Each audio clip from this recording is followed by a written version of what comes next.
रश्क कहता है कि उसका गैर से इखलास है। रश्क कहता है कि उसका गैर से इखलास है।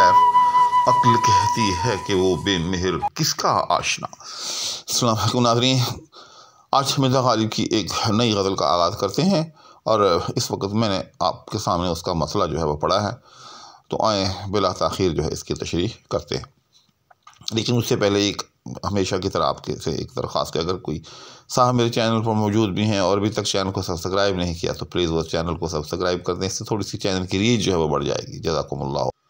तो आज चूँकि एक नई गज़ल का आगाज़ होने जा रहा है, तो सबसे पहले थोड़ा सा अरूज़ी तौर पर भी इसको देख लें, इसकी बहर वगैरह। तो ये गज़ल जो है ये बहरे रमल के अंदर है और नीचे के इसके साथ फिर मुसम्मन भी लिखते हैं कि इसमें 8 अरकान हैं, 4 रुकन पहले में और 4 रुकन दूसरे में, यानी फ़ाइलातुन फ़ाइलातुन फ़ाइलातुन फ़ाइलातुन। लेकिन आखिरी रुकन जो है वो अपनी असल सूरत में इस्तेमाल नहीं होता, वो हमेशा जो है किसी न किसी ज़िहाफ़ में से गुज़र कर इस्तेमाल होता है। तो इसीलिए इसका आखिरी रुकन जो है वो फ़ाइलुन है। तो इसके अरकान बन जाएंगे फ़ाइलातुन फ़ाइलातुन फ़ाइलातुन फ़ाइलुन, और इसको फिर हम कहेंगे बहरे रमल मुसम्मन सालम महज़ूफ़। और इस बहर में गालिब ने बहुत सारा कलाम लिखा है और गालिब की दीवान की जो पहली गज़ल है नक्श फरियादी है किसकी शौक़ी तहरीर का, वो भी इसी बहर में है। अब इस शेर के मुश्किल अल्फाज का भी इजाज़ा ले लेते हैं। तो इसका पहला मिसरा है, रश्क कहता है। रश्क गालिब के पसंदीदा अल्फाज में से भी है, पसंदीदा मौज़ूआत में से भी है, और मैं समझता हूँ कि रश्क के हवाले से ये एक ऐसा शेर गालिब ने कहा है कि सच्ची बात है कि इस पर वाकई रश्क आ रहा है कि क्या गालिब ने मज़मून निकाला है इस शेर में। और आखिरी लफ्ज़ है बस इस मिसरे का, हैफ़। हैफ़ अफसोस को कहते हैं। और दूसरा मिसरा, अक्ल कहती है कि वो बेमिहर किसका आशना, बेमिहर बेमुरव्वत बेमुहब्बत। ठीक। और मेहर के हवाले से ये एक बात इजाफी जान लें कि इसकी मीम पर अगर पेश हो तो मोहर वो जो लगाई जाती है कागज़ वगैरह पर, और अगर इसकी मीम पर ज़बर हो तो फिर वो हक महर जिसको कहते हैं, और अगर इसके नीचे ज़ेर हो तो बेमेहर यानी मेहरबानी जिससे निकलता है, मोहब्बत के जज्बात। इसके बाद अब इसकी तशरीह देख लेते हैं। तो जैसा कि मैं मुतअद्दिद बार पहले भी अर्ज़ कर चुका हूँ कि रकीब पर और गैर पर रश्क जो है गालिब के इंतहाई पसंदीदा मज़ामीन में से है, और गालिब ने बड़े बड़े कमाल के शेर जो हैं इस मौजू पर निकाले हैं। लेकिन अगर मैं ये कहूँ कि गालिब के पूरे दीवान में रश्क के हवाले से जो सबसे बड़ा शेर है और जो सबसे उम्दा शेर है, जो सबसे उम्दा मज़मून निकाला है गालिब ने, वो ये शेर। मुझे इस शेर जैसा शेर रश्क के हवाले से आज तक पूरे ज़ख़ीरा अदब में, यानी उर्दू अदब जो है हमारा, सच्ची बात यह है कि मुझे जो है इसका कोई हम पल्ला शेर जो है वो नज़र नहीं आता।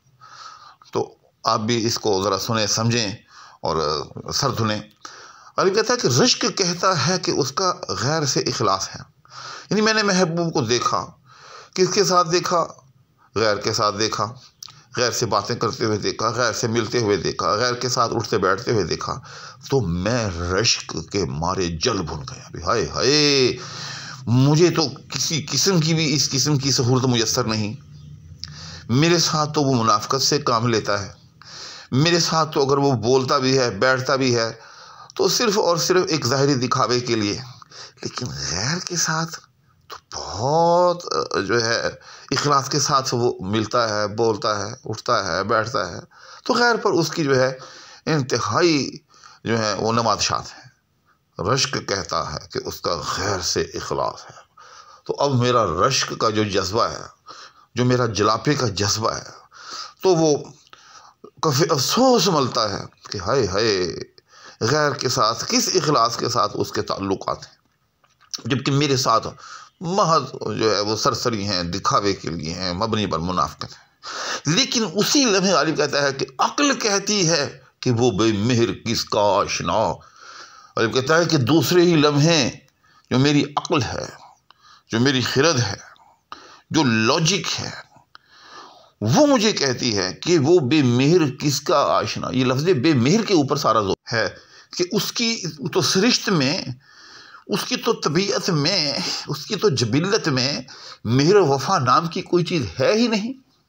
तो जब उसकी जबिल्लत में, इस रिश्ते में मेहर वफा नाम की कोई चीज़ है ही नहीं, तो ऐ गालिब तुझे जलने की कतई ज़रूरत नहीं। तो अगर उसका गैर के साथ रवैया जो है तुझे रश्क पर आमादा करता है, तो ऐ गालिब तुझे कतई जो है इस हवाले से परेशान होने की ज़रूरत नहीं है। क्योंकि जब उसकी सरिश्ते में ही मेहर वफा नहीं है, जब उसकी तबीयत के अंदर ये चीज़ है ही नहीं, वो तो सरापा जफा का बना हुआ है, तो गैर के साथ उसके ताल्लुकात जो हैं वो मबनी बर इखलास कैसे हो सकते हैं। यकीनन जिस तरह से गालिब वो तेरे साथ मुनाफिकत से काम लेता है, तेरे साथ महज दिखावे के लिए जो है वो गुफ्तगू करता है, वो तेरे साथ महज दिखावे के लिए एक ताल्लुक़ जो है वो उस्तवार रखता है, गैर के साथ भी उसने इसी तरह से महज दिखावे के लिए एक ताल्लुक़ जो है उस्तवार किया हुआ है। कतअन उसकी बुनियाद जो है वो इखलास पर नहीं है, लिहाजा तुझे कतअन जो है वो परेशान होने की ज़रूरत नहीं। इस तरह से गालिब जो है अपने आप को दिलासा देता है। तो आपने देखा नाज़रीन कि किस तरह से गालिब ने अपने जज्बात और अक्ल का जो है एक तरह से तकाबुल किया। एक तरफ गालिब के अपने जज्बात थे, दूसरी तरफ एक अक्ल का तकादा था, और उनके बीच से गालिब ने इतना खूबसूरत जो है शेर जो है वो निकाला। अब इसके बाद अगला शेर मेरा ख्याल है कि एक अलग वीडियो में पेश करते हैं, ताकि अगर किसी साहब को वो शेर बराह रास्त देखना मकसूद हो तो वो थंबनेल से और वीडियो के टाइटल से बराह रास्त देख सके। लिहाजा मैं अब यहीं इजाज़त चाहूँगा। अपना बहुत सा ख्याल रखिएगा।